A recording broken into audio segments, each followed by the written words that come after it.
So again, welcome everybody. It's on the hour, so we'll get started. Just want to thank you for taking the time out of your busy day to join us for XAMN 102. I appreciate most parts of the country and worldwide we're experiencing hot weather at the moment, so an extra special thank you. And this is a follow-on to the popular webinar XAMN 101. Today we're going to be showing you some more tips and tricks for XAMN and adding on the case that we started in XAMN 101. So we're here for XAMN 102. And we're going to be speaking about the family of analysis solutions within the XAMN range. Like I covered last time, originally the key challenge was accessing the data. And the problem today is making sense of it all. There's just too much. So today, this is what we're going to be covering. It's a quick rundown. Like XAMN 101, we're going to be using the image files created by Josh. Details of the site, where they're freely available, is on the screen. In XAMN 101, for those who missed that, we covered an iOS image created by Josh, and we used some advanced filtering to narrow down the relevant data. Today, we're going to be using the power of XAMN to prove how we can link multiple devices and some other techniques. So who are we? Our details are up on the screen. Don't worry, like I said, we will repeat them at the end of the webinar. As you can see, I'm at the top being confused by some IKEA instructions, just showing that we all need a bit of help with Swedish products. So I was a police officer for 15 years who worked most of my career within the digital forensic unit. Started out in data ingestion and then moving on to the review of the data and mainly presenting that data at court. So over to you, Sam, if you'd like to introduce yourself. Thanks, Adam. Yeah, my name's Sam Dale. I'm the field service engineer for MSAB UK and Ireland. Not similar to Adam myself, I've not been in the law enforcement. I was in the networking field for about 5 to 6 years, so fitting quite well with MSAB in the way they're moving forward with their technical range. And yeah, that's my background. Thank you, Sam. So we're also lucky, like the last time, we have got Greg Masterson, sales engineer from the US, and we have Duncan Marchbank from Global Support. They'll be helping out in the chat today and be answering any questions. And just a note on that, we will answer all questions with live demos if they need to be, but those ones will have to be done at the end. So just a quick rundown on the different versions of XAMN. We covered these in more detail in XAMN 101, so we're not going to run through them again. If you missed that webinar though, please visit our YouTube channel, which is a recorded version, so you can catch up if needed. And you'll be pleased to know that this webinar is not going to contain tons of slides. We're going to be jumping into XR1 XAMN very shortly. But of course, reach out if you would like a copy of these slides after today's webinar. So one thing we didn't cover last time was persons, which was recently added into XAMN. In XAMN 5.1, we have added the ability to filter on a person's identifier, which is one request that I knew came from a lot of customers. So I'm pleased to mention that today, that it's going to be in the upcoming release of 5.1. So first off, Sam is going to show you how we process the extractions provided by Josh. And we wanted to ensure that we passed as much information as possible. So we turned all the dials to 10. Now, obviously, that is going to have some negatives. It's going to increase your processing time.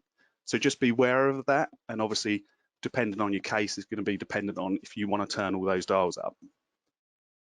So once again, as we did in the previous webinar, we're going to be using image files provided by Josh. This time, like I stated, we're going to be covering the iOS 13.41 file, which we covered last time. But we are also going to be adding the Android 10 image, which is from a Google Pixel 3 handset. Now, for those not on the first webinar, just a reminder that these image files are great for honing your skills with XAMN and any other tool. Josh has spent a lot of time putting these files together, so a huge thank you to him from MSAB and the whole digital forensic community. The documentation that comes with it is so detailed and allows you to find what data your tool should be passing. And it allows you to go hunting and find it yourself if they're not presenting it. And just a reminder that no single tool is going to do everything. It's impossible for us to keep up with all of the different apps and the versions. So sometimes you are going to have to do a bit more than just press that find evidence button. So first off, we'll hand over to Sam to show you how we used XRY to import these files and explain the choices we made. So over to you, buddy. Thanks, Adam. Now I should be showing my screen for you all. And here we have XRY. So the version I'm using today is a 9.10 version, fully licensed XRY. And as Adam explained previously, this is the Josh Hickman image that's already been passed. So we're just going to extract it and import it into our tool. So to import the files, we first change the processing options. We want it to pass as much data as possible. And to do this, quickly select menu from the home screen. Once there, we select the process options. Now remember, any changes that are made in XRY are made on the station you're working on. If you work at several locations or on any shared workstations in your environment, this will have to be changed by an administrator. So once you press process options, you need to unlock the editing function by simply pressing the padlock on the top left-hand side. This unlocks all options that can be edited for however you want to pass your data or extraction. Once edited, if you're unlocked, we're going to edit the import profile. From here, we're going to move forward and go to the folder extraction that we need.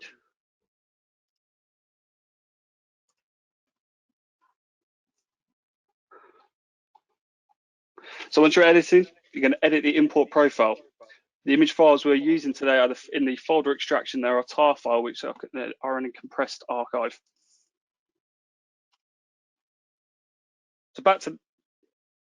So once we're in the editing options, we can go straight to the coding. Once the options are relevant to this demo, the extraction's already taken place, and we want all the data types. Once we're in the decoding section, we're presented with general. So we want to go back to here. This gives you all your options that are available in the general section. I'm going to tick all the options except only decode data in the XRY file. If we tick this, the option would exclude data and the XRY has not been able to decode. We're more than aware that some applications might not have been decoded, so we want the ability to work with the data and make sense of it. If needed, leaving that option unticked ensures we have access to everything in the extraction. Moving on to the app decoding section. This allows us to dive deeper into the SQLite data, ensuring both SQLite options are turned on, as you can see here. And if you choose the prompt for each app unticked, unless you enjoy pressing lots of confirmation buttons once you're through. Now press save and OK the screen to the main menu.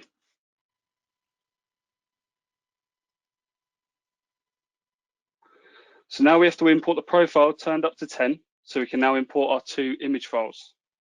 As per normal, we go through home onto the XRY and then go to extract. We're going to find the relevant profile for the images using the manually find apps and devices, just at the top of the screen here.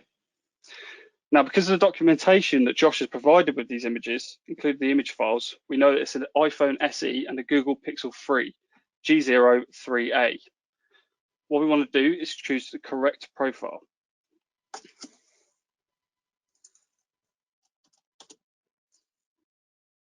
As you see here.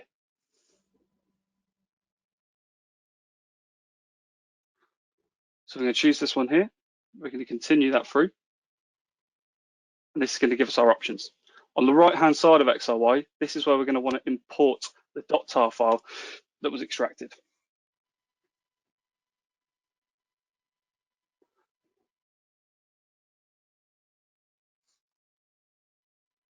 One thing to be aware of if you've done this before, we identified an issue with the XRY regarding the iOS image files.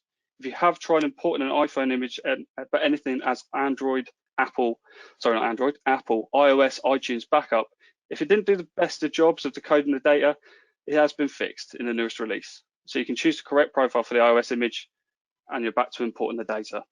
Now I'll pass back over to Adam, who will take you through the XAMN side of things and looking at the image file itself. Thank you, Sam. Did you want to quickly just show how the image files are passed by Josh, just to show that it's a folder and a .tar file? Of course. So we're going to import.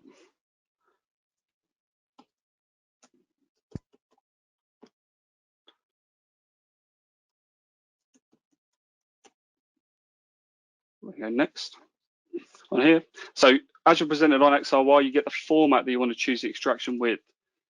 As we know, Josh is a tar file, so we're going to go down to tar, and then we're going to choose, and we're going to leave the image type as blank. This then gives us our options. We locate the extraction as needed, and here it is. The .tar file that you need to extract. Open that through, and it'll begin its process. Thank you very much, Sam. I'll just go back to sharing my screen.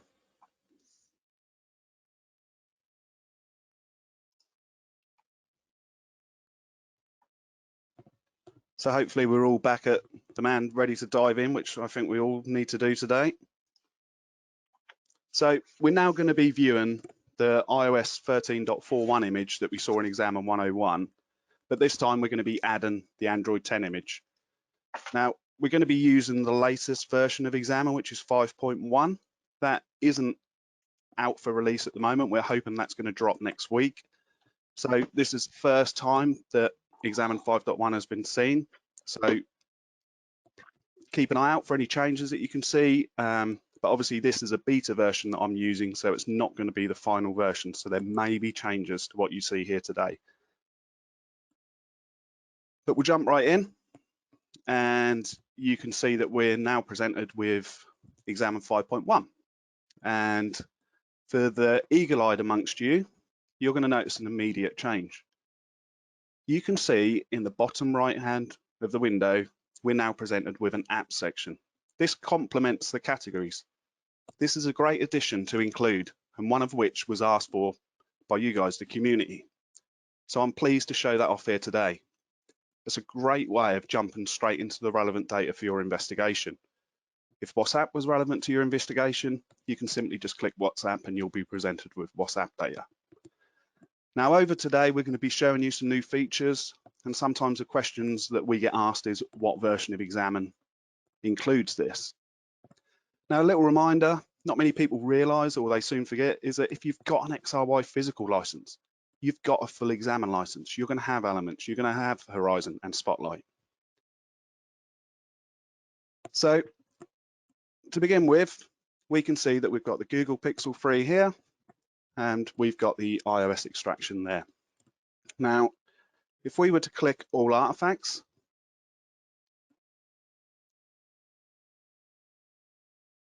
you can see we're dealing with huge numbers. Too many to realistically search through everything. Remember, this is just 2 modern day smartphones, and this is just average use. Josh hasn't filled these datas for months, stroke years. So imagine having 5 to 10 or even more handsets. Being able to filter and approach your investigation with direction is, in my opinion, the utmost important thing. But of course, maybe looking through nearly 700,000 artifacts is your thing. But come on, there must be a better way, surely. So we need to be smart. Our investigation needs to be targeted and planned carefully to ensure that we're dedicating our time, which is precious, on the right artifacts by using the correct parameters. Now, going back to XAMN 101, we discovered last time that we had 2 subjects discussing anti-digital forensic techniques. And they were chatting about this and using Zoom meetings to conduct it. As of today, our investigations have revealed a second mobile device, which is critical to this case. Our subject has denied any knowledge of the Android device, but still accepts ownership of the iPhone. So to start with, I'm going to apply a filter. I only want to view the Android extraction. There is so much noise in this case right now, it would be extremely difficult for me just to decipher down to the Android. We know our suspect accepts ownership of the iPhone, but is obviously denying any knowledge of it.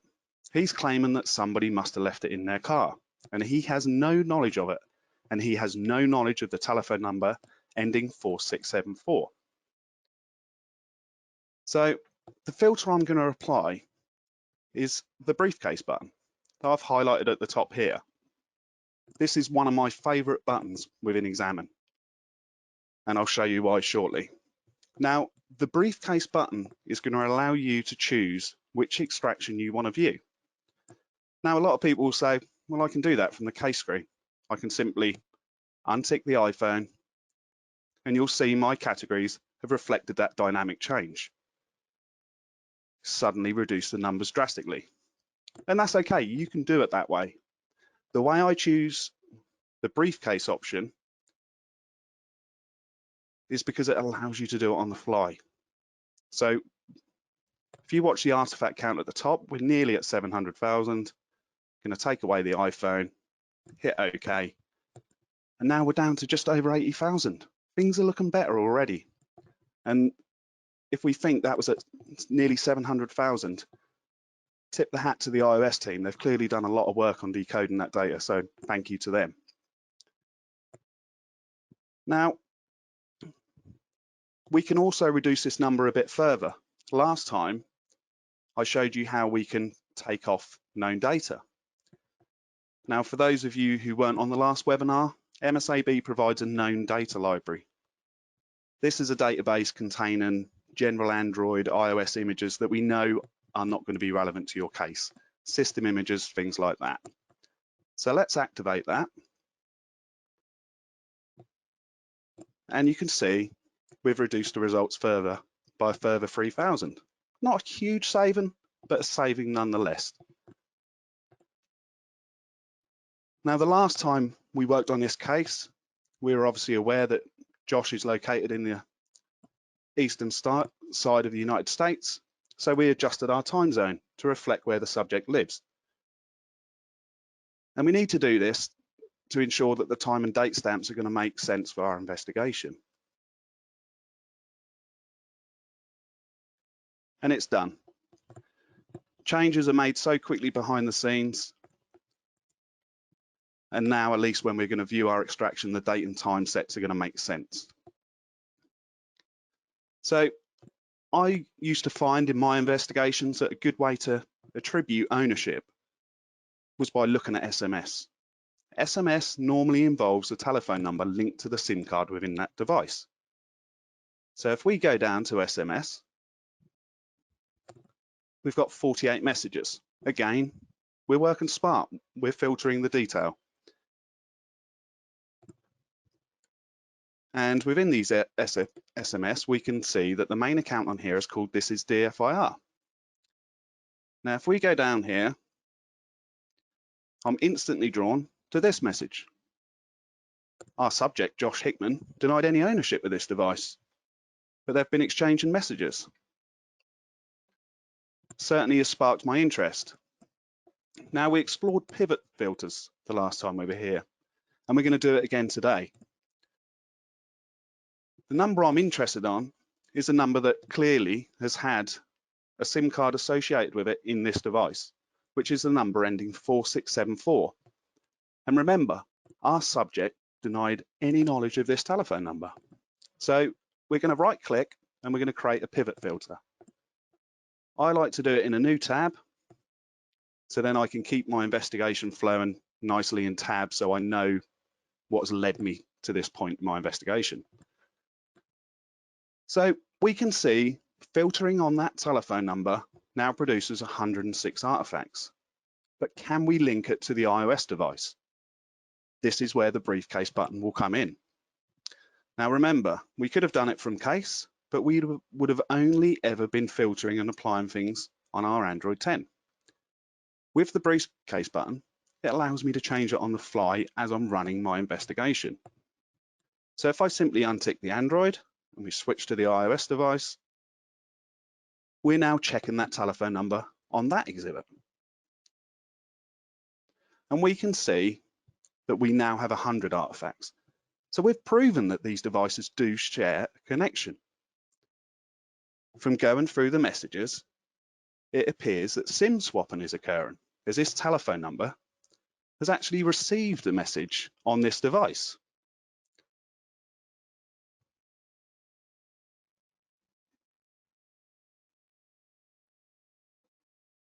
If we go back to Apple SMS, we can see it's received a message from line confirming. So we know that that SIM card has been in both devices.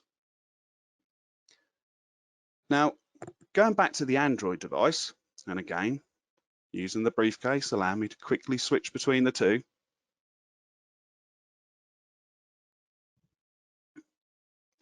Going to return to the SMS conversation that we saw before.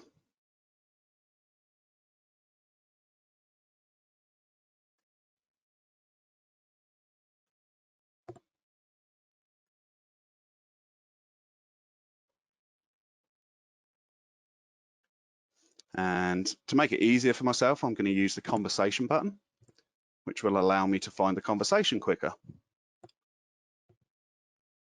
Now, we obviously know that the telephone number ending 4674 is linked to this case, but we've also got the telephone number it was sent to, which ends 0479. So let's go through the same process again. Let's create another pivot filter on this telephone number. Once again, in a new tab. And within this tab, we've now got 22 artifacts. Now, I appreciate it can become quite confusing. Which extraction am I currently looking at? There's two simple ways to remind yourself of what extraction you're viewing. If I simply select a message in the artifact list, you will see at the top right, it tells me it was found in the Android 10 image. Another good way of identifying is just by hovering over the artifacts. You will see the number 1. We return to our briefcase button, you will see the devices are labeled 1 and 2. So we go back to our tab and we've got 22 artifacts containing the number 0479. So let's now have a look at the Apple iOS device.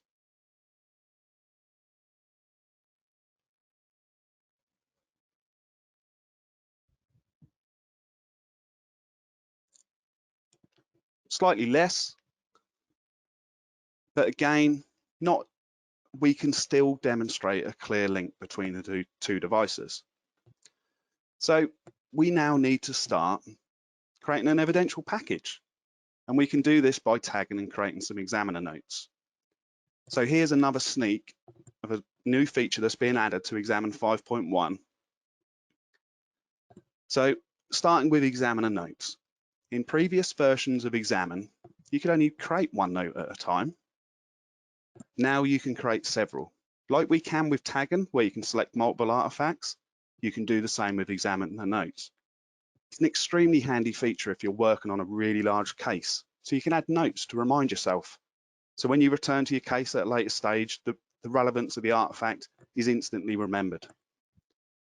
So let's add an examiner note to the SMS entries showing evidence of SIM swapping. So we go down to SMS, and there's only 3 messages here, but it clearly shows that there's SIM swapping because we've got that telephone number in both devices. So we select all 3 entries, and like tagging, you just right click. And you can see the option at the bottom here is add examiner notes.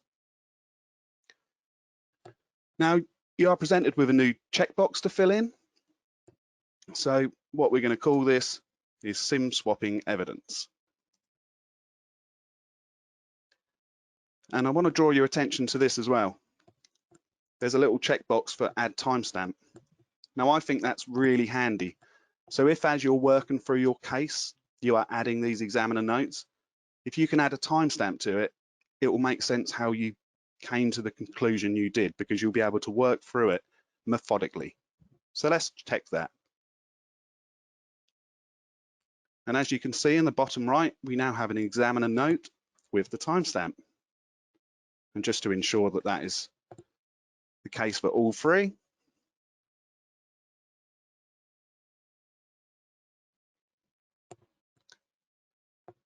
don't know what happened to the middle one, but there we go.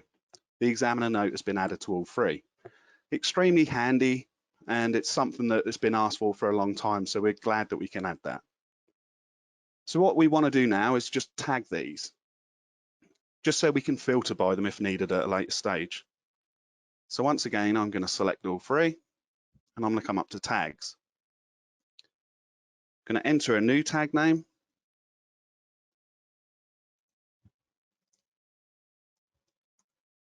And call this sim swapping. Like we covered last time, you can choose any color. So if you've got a favorite, you can use it. I'm going to hit OK, and we now have 3 tags. We've started our case. Now, whilst I'm over here, I also want to show some more evidence of sim swapping. So I'm going to go to the calls. Let's tag these and add these to the tag.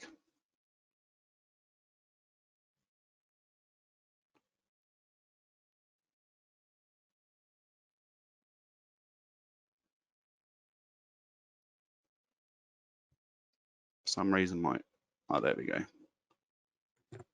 So we now have 9 items tagged. What we want to do is, because obviously we felt the calls were relevant, let's add some examiner notes to all the calls. And again, before I would have had to add each of these examiner notes individually.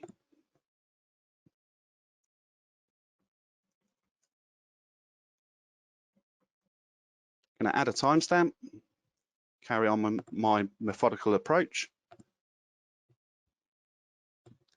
So we've gone some way of proving a link between the 2 devices, but can we find more?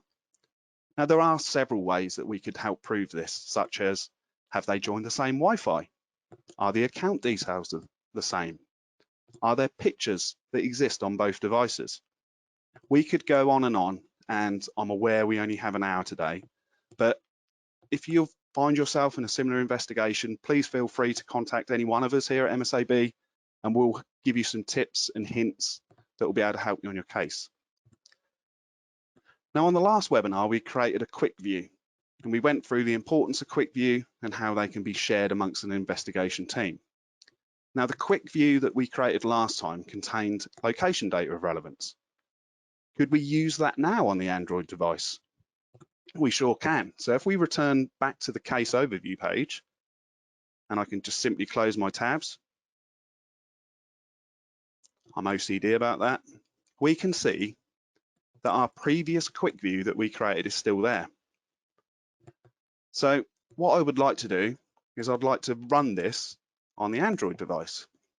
But let's quickly remind ourselves what that quick view did. So the quick view that we created was a location filter. So we found some images that contained a location in North Carolina. And we can edit that filter.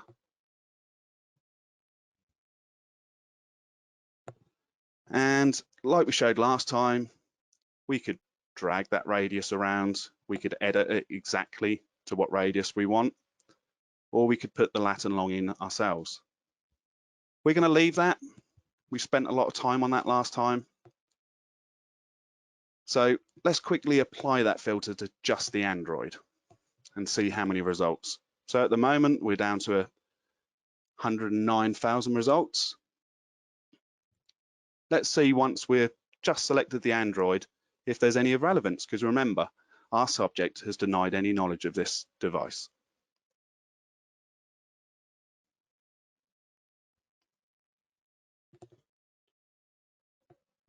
So there's some hits. We have 59 entries, and they range from Facebook Messenger, Viber, WhatsApp, and several others.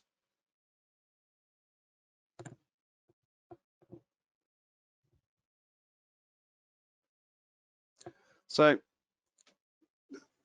we're obviously interested in messaging apps to show that these 2 have been in communication. So once again, let's have a look at the messaging app. So we're going to concentrate on the Android. So we're on the right one. We're going to come down to Wire. Sorry, we're going to tag them all except Wire, because who uses Wire? And we want to view those entries and tag them. So now we're left with 14 artifacts. Let's tag all these to show that these are all relevant to our case. We proved that the location was relevant last time. So let's tag them and add some examiner notes. So we're going to right click, add examiner notes. And we'll call this location links. I'm going to add a timestamp, hit OK. And we're going to come up and create a new tag, give it a nice shiny new color.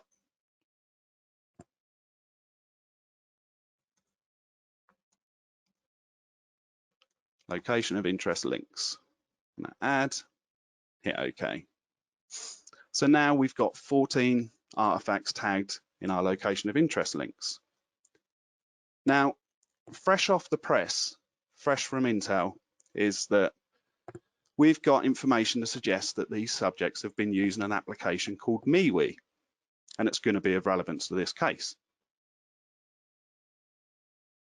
So I know what you're thinking. We've got this new great apps tab. Let's have a look in there. So once we go through, we can see MeWe's not there. Now, I did warn you about pressing that find evidence button. Sometimes we have to do some digging ourselves. So let's go hunting.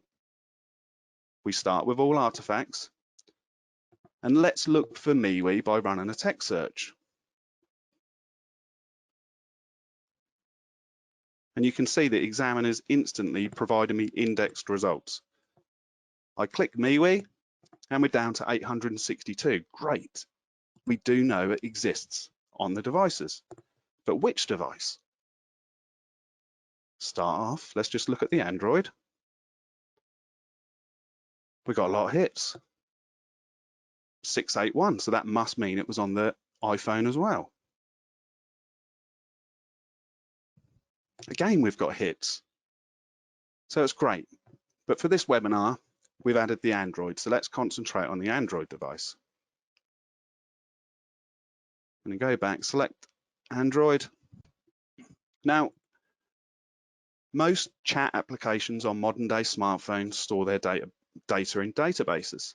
So let's focus on database files and see what we can find. Again, I'm going to come to my categories and select databases. Now we've got 14 entries in there. And having a look through these, cookies is not going to be of relevance. Web data, not likely to be.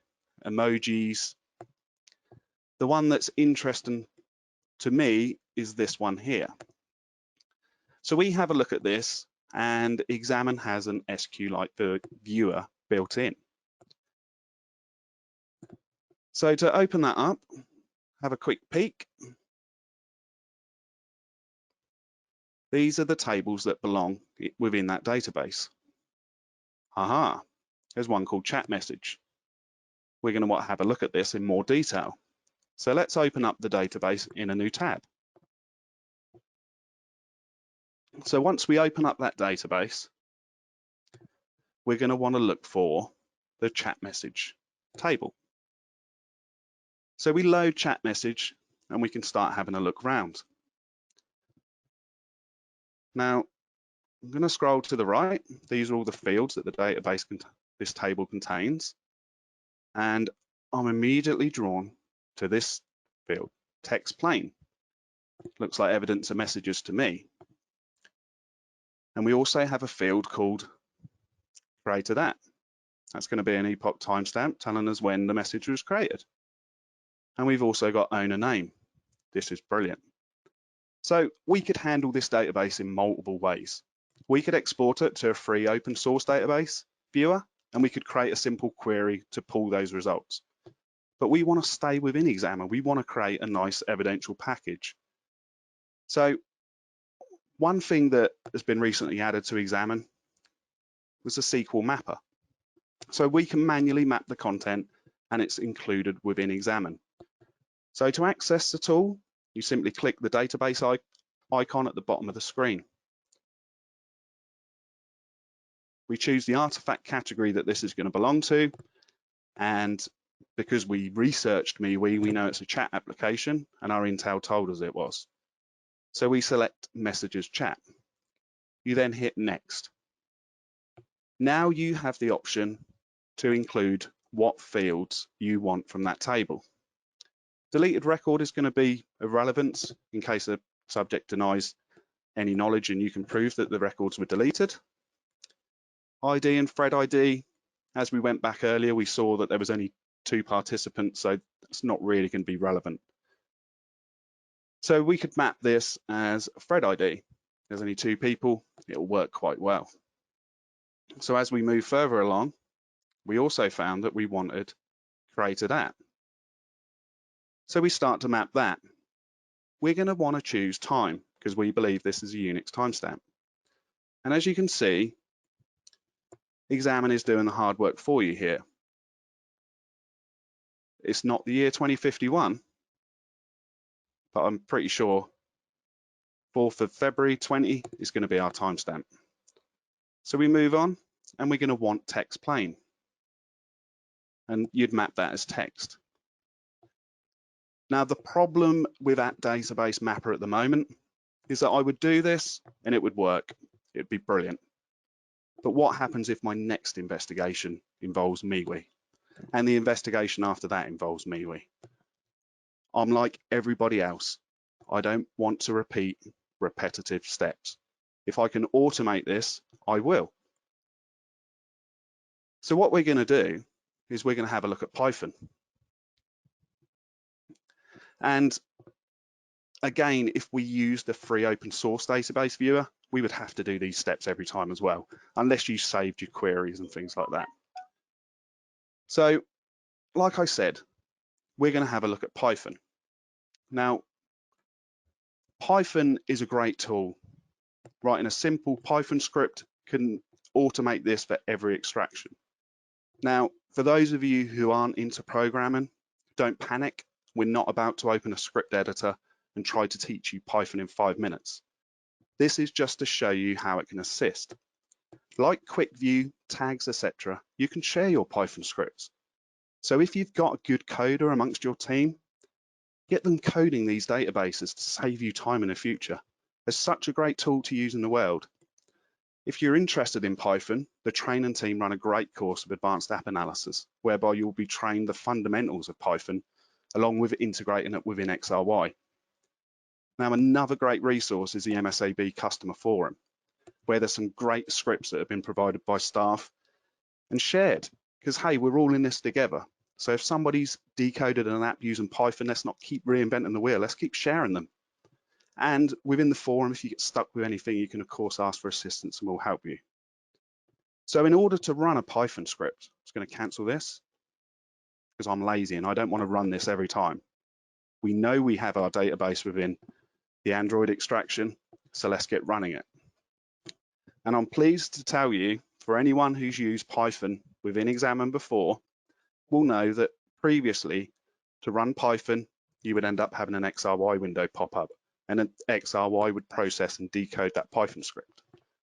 As of XAMN 5.1, that no longer happens, and Python runs from within XAMN. It's cleaner, it's quicker, and it's a great addition to XAMN. So, how do we run it?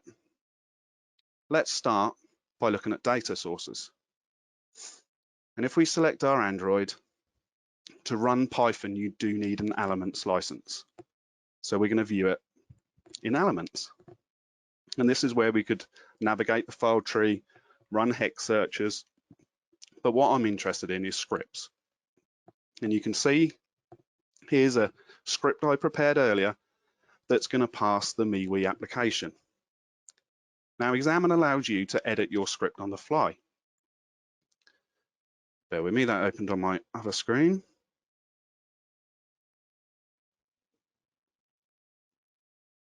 Just drag that over to show you what we're doing isn't rocket science. It's a very simple script, and we're just going to grab 5 fields.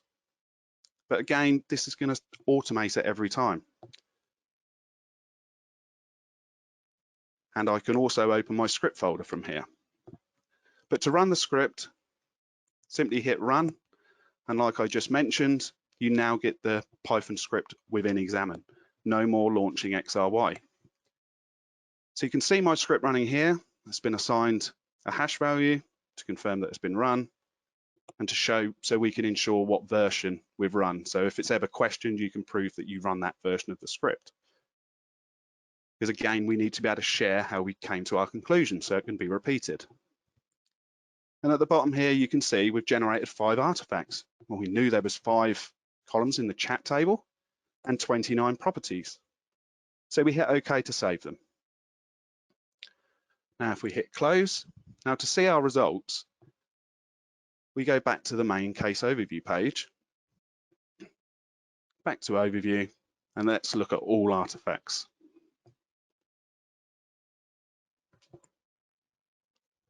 Now, to quickly see what my script has passed, we have added a nice little filter button.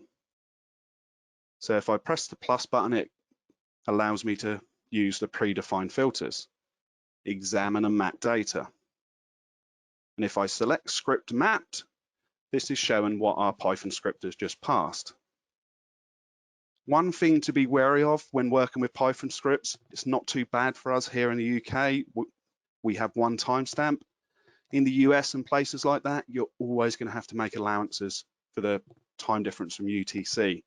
With this one, because I knew that obviously we're working 5 hours behind, I just put a minus in to bring that timestamp in line with the investigation. So as we look through here, you can see what I've mapped. So we've got 3 chat messages and we've got 3 bits of media that has been shared. We were told that this is relevant to the investigation. So what we're going to want to do is tag this data so then we can apply a filter if we need to refer back to it or filter at a later stage.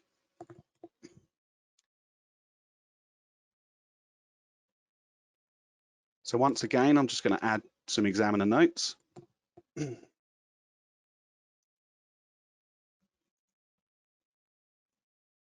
to add a timestamp.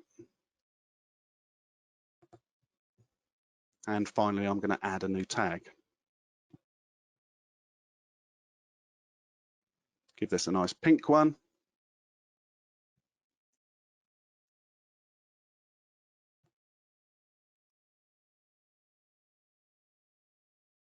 Remember to hit OK. And we've now got 5 items that are tagged. So now I'm only interested in viewing the items I've tagged. Our main purpose today was to prove connection between the 2 devices. That's all we needed to prove. We didn't need to go through all of the remaining case data. That can be done at a later stage. So to select just my tags, so we've now filtered down to 28 artifacts. So let's create a report. Now, several options are going to be available to us now. We have the choice of making another XRY file that contains just our tagged items, which we can do from here. That could then be passed on to someone like the defense who may not have XAMN or XRY. Just remember to always tick the box include XAMN viewer. That'll allow them to view it without having the software. And once you create that, it creates a nice package that you can then just pass on. For today, we're going to create a PDF and an Excel. So we can work with the Excel sheet if needed for our analytical team and filter the data if needed, and obviously a PDF so we can show that no changes have been made to it. So to do that, you would come up to the middle, create a report or export.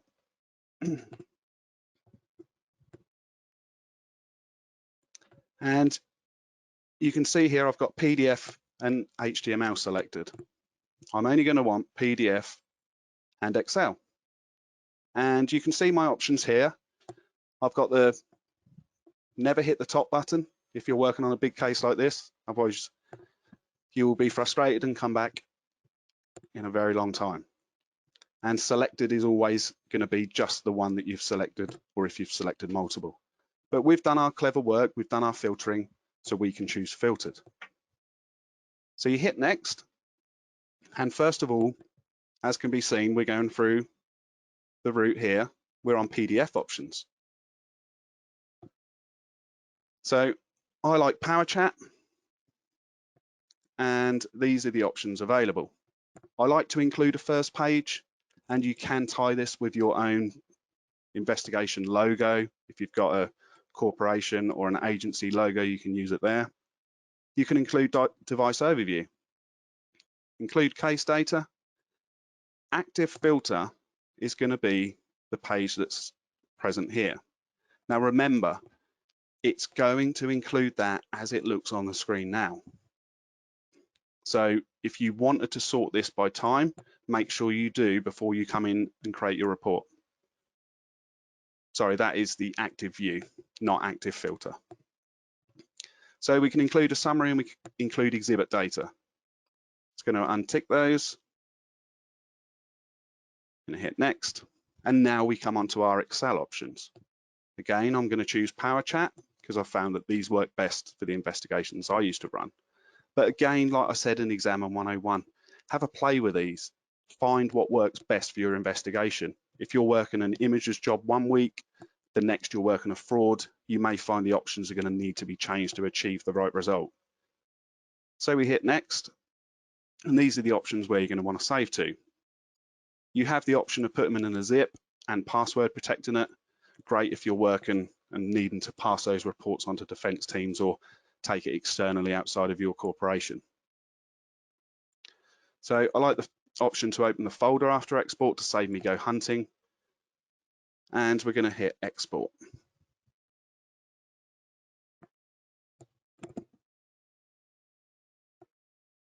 Now, obviously, this is only 28 artifacts. If you're creating one with hundreds, obviously you've got to give this a bit of time, especially if you're choosing to export images or video files. And it puts it in a nice little folder on its own. You've got a text document helping to conform to any sort of ISO standards, so we can show every stage of our investigation. We have a nice little PDF that we can hand on to the prosecution team.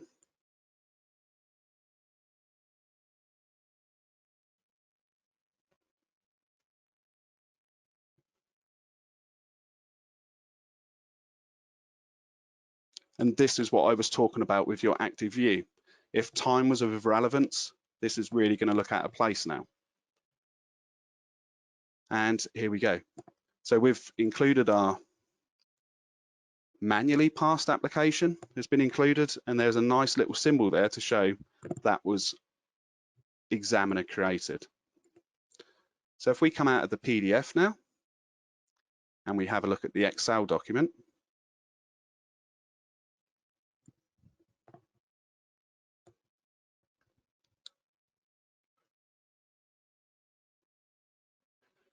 notice how these items are in green. That is indicating that it was manually mapped by us, the examiner.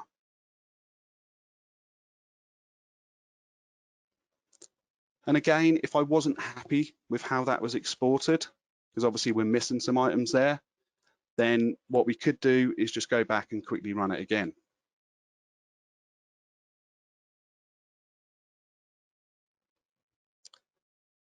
And like I explained, playing about with these options is really going to achieve your best results. Now, you'll notice it's automatically remembered my options from when I previously selected it. We've created our PDF, we were happy with that, so we could simply unselect it. And if we hit next, you can see that the options are the same. But I might feel, no, I want to be adaptive. I want to make different changes in here. But this is going to be the suck it and see. You've really got to play with these and see what is going to be best fit for your investigation. And hey, sometimes an investigation is best in a Word document. You might need to cut and paste from several files. Again, just follow your agency's procedure. XAMN has another great tool that can help with that. You can capture any part of the screen or video built in within XAMN, and they will automatically save into your case folder. Now, obviously, I appreciate that was 50 minutes of a lot of information, and we're happy with our investigation. We've made our reports. So that is a wrap for this time, and we'll move on to questions from the chat if there's any.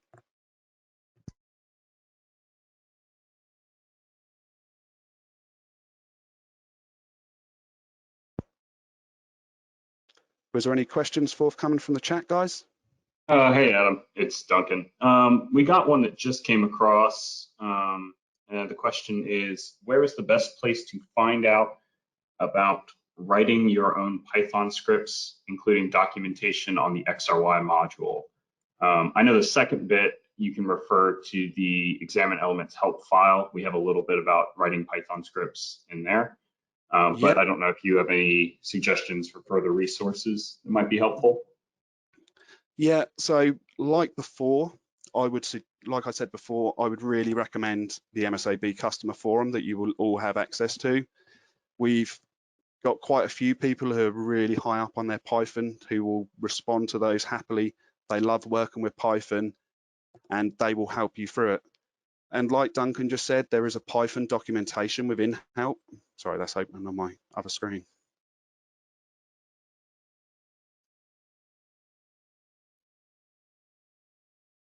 And just within here, if you search for Python, you would then get the documentation. So hopefully that helps.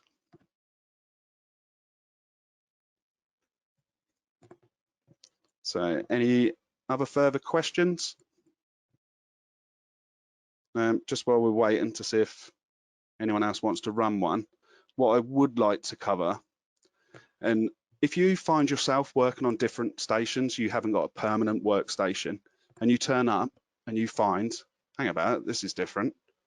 Someone has updated XAMN since you've been off.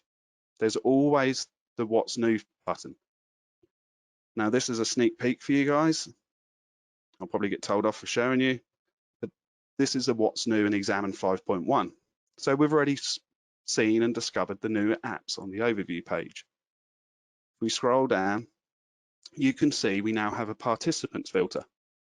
For those of you who used persons and have started playing with it, one of the most requested features we were asked for is, can we pivot filter on those persons? And I'll quickly show you how we could do that.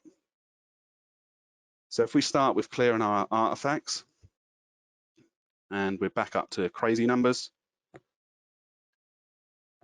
and we go into messages and into chat, and we sort by conversation, and we go into the conversation between Josh Hickman and this DFIR. Now, straight away over here, you'll see persons has identified Josh Hickman as potentially Josh Hickman 03 and Josh Hickman 14. We could spend time building that as one person. And what I mean by that is if I click on this, you're going to see what examiners passed for Josh Hickman number 3.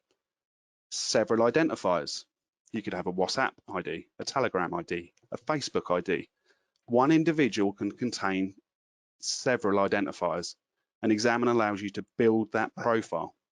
A person could have 20 identifiers. So being able to refer to it as just one person is great. So what people wanted to know was, okay, I just want to be able to filter on the person. Now we can. Same as before, right click, create filter in a new tab. That will now just show us artifacts that relate to what XAMN identified as Josh Hickman number 3. So let's go back to our what's new. Let's show you what else is coming. Just bear with me, that opened on my other screen.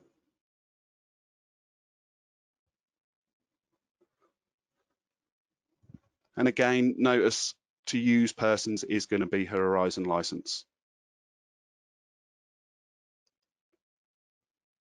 Import warrant returns.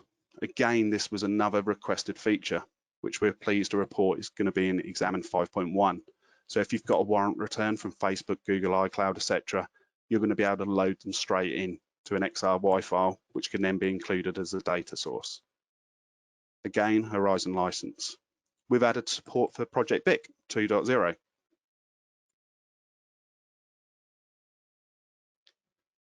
What we've seen today, you can now add the same examiner notes to multiple artifacts. And we've also got the improved Python scripts that we've demonstrated here today. So just another handy little feature that if you find you're on a new workstation and then don't know what's new, just hit the what's new. Thank you, Duncan and Greg. More questions coming in. Okay. Under Python data, you've highlighted 5 items, 2 of which do not have anything on the line. Why would you keep those? Why would an examiner keep that information? Yep, very good question. So I was mindful of the time that we had. So if we have a quick look at what Python mapped.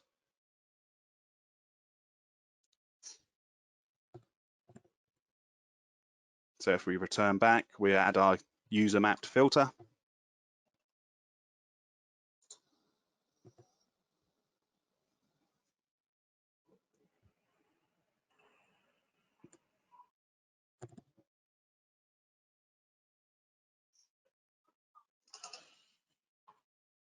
There you go, it's like buses, you press it once and it adds it twice. Okay, so we've now got, the reason I have added these 2 is because they've shared an image and I mapped. So really what we need to do is go back into that database and you can see that it's a shared image. And this was just a quick one to show you how it works. But this is the related URL of where the image sits on the device, and the storage is the device, is the image name. And again, you can see it for this. So what we could do is we could just right click copy, remove all our filters and do a search for that.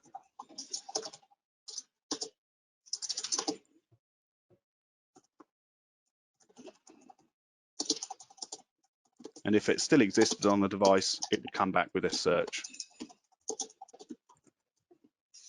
Okay, hopefully that's answered that question.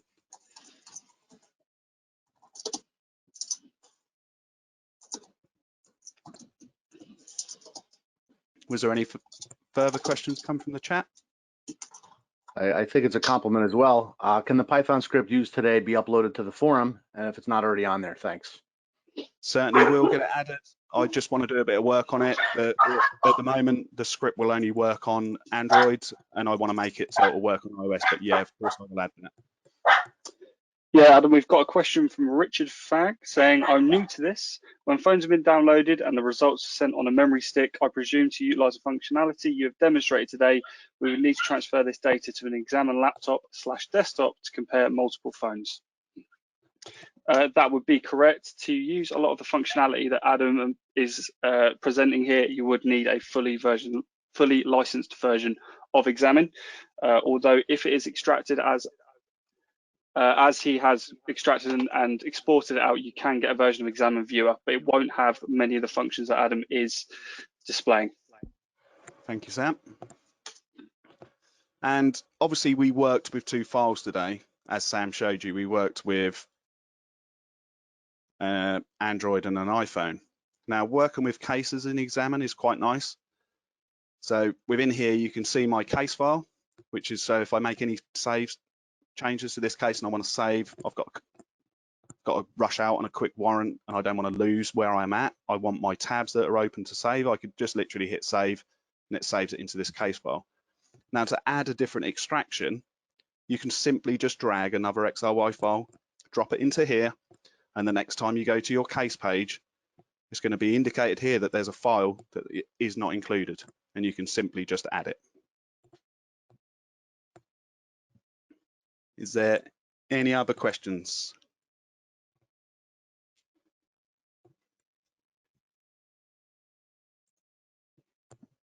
Okay, then I think that's a wrap.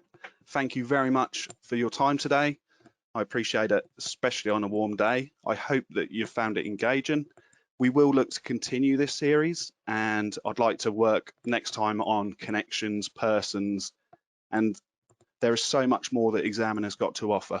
So please feel free to reach out to myself or Sam or anyone of the team, and we will be more than happy to assist. So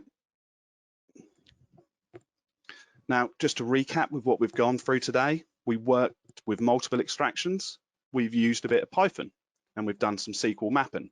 I've explained where SQL mapping is great, and I've explained the limitations. Now that is being worked on by the development team. We are hoping that we're going to create them like quick views and things like that they can be shared. We had a quick look at reporting, and again, reporting is going to differ depending on the case you're on.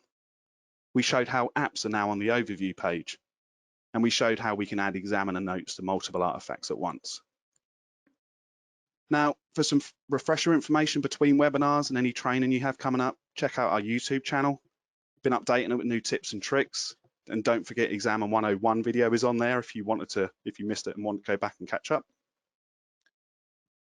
So thanks once again for joining MSAB today for this webinar. Here's a reminder of Sam and my details, but please feel free to reach out to any of us if you've got any further questions or want anything clarified that you think of at a later time. You can contact us via the details on the screen, and we're also both on LinkedIn, so please feel free to connect with us and we'd be more than happy to help. But as long as there's no further questions, thank you very much.